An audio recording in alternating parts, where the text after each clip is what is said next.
নমস্কার, সনাতন ধর্মকথা চ্যানেলে আপনাদের সবাইকে স্বাগত।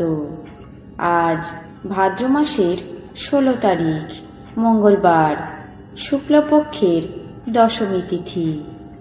মহাভারতের আদি পর্বের 130তম অধ্যায়ে কৃপাচার্য এবং কৃপির জন্মবৃত্তান্ত পর্ব শুরু করব। নারায়ণং নমস্কৃত্য নরং চৈব নরোত্তমং দেবীং সরস্বতীং ব্যাসাং ততো জয়মুদীরয়েৎ।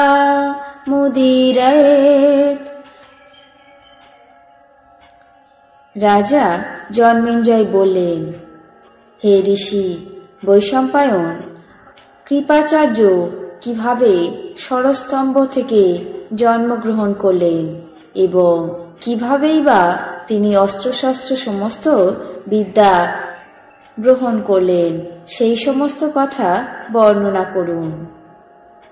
ঋষি বৈশম্পায়ন বললেন, হে মহারাজ, মহর্ষি গৌতমের এক পুত্র জন্মায়।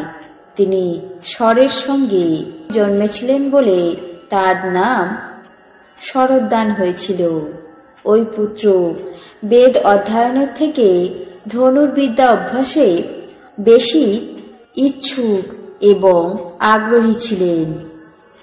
যেমন ব্রহ্মচারীরা তপ অনুষ্ঠান করে বেদ অধ্যয়ন করতেন, তিনিও সেইভাবে তপস্যা করে সমস্ত অস্ত্রবিদ্যা লাভ করেছিলেন। তিনি ধনুর্বেদ অনুশীলনে এবং কঠোর তপ অনুষ্ঠানে এমন যত্নশীল ছিলেন যে দেবরাজ ইন্দ্র তাই দেখে অত্যন্ত ভীত হয়ে জানপদী নামে এক দেবকন্যাকে আহ্বান করে তার তপস্যার বিঘ্ন ঘটাতে আদেশ দিয়েছিলেন। জানপদী দেবরাজের আদেশ অনুসারে ধনুর্বাণধারী শরদ্দানের পরম রমণীয় আশ্রমে উপস্থিত হয়ে তার কামনা বাসনা জাগাবার জন্য নৃত্য পরিবেশন করতে লাগলেন। অলৌকিক রূপ লাবণ্য সম্পন্ন একমাত্র বসনা সেই কন্যাকে দেখা মাত্রই মহাত্মা শরদ্দানের চোখ বিকশিত হয়ে উঠল। হাত থেকে ধনুর্বাণ ভূমিতে পড়ে গেল এবং বাতাসে কলা পাতার মতো সর্বাঙ্গ কাঁপতে লাগল।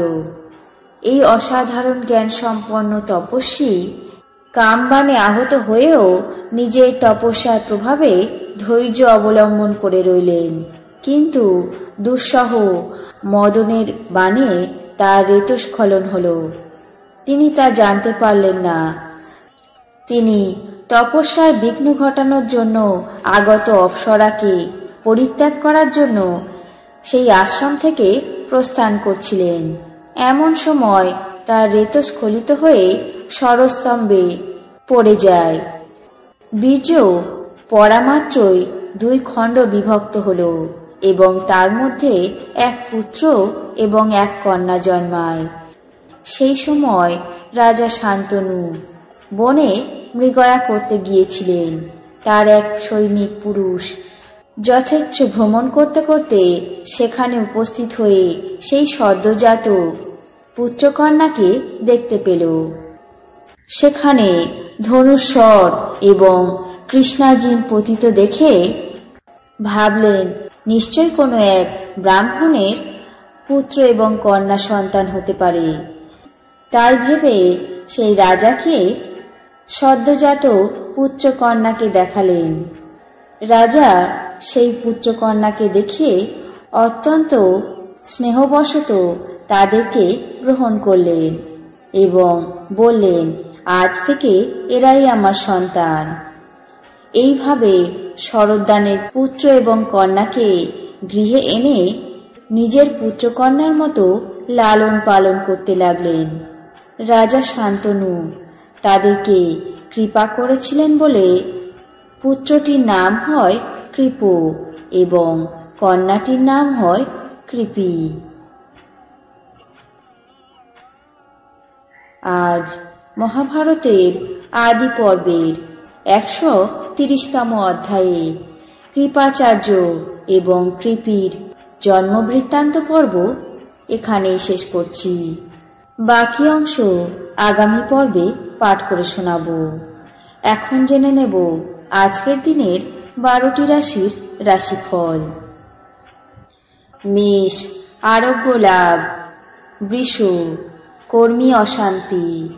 মিথুন, বিরাগ ভাজন। কর্কট, মনস্তাপ। সিংহ, কর্মে ব্যাঘাত। কন্যা, প্রতারিত। তুলা, স্বজনহানি। বৃশ্চিক, পাওনা আদায়। ধনু, সাহিত্যে সম্মান।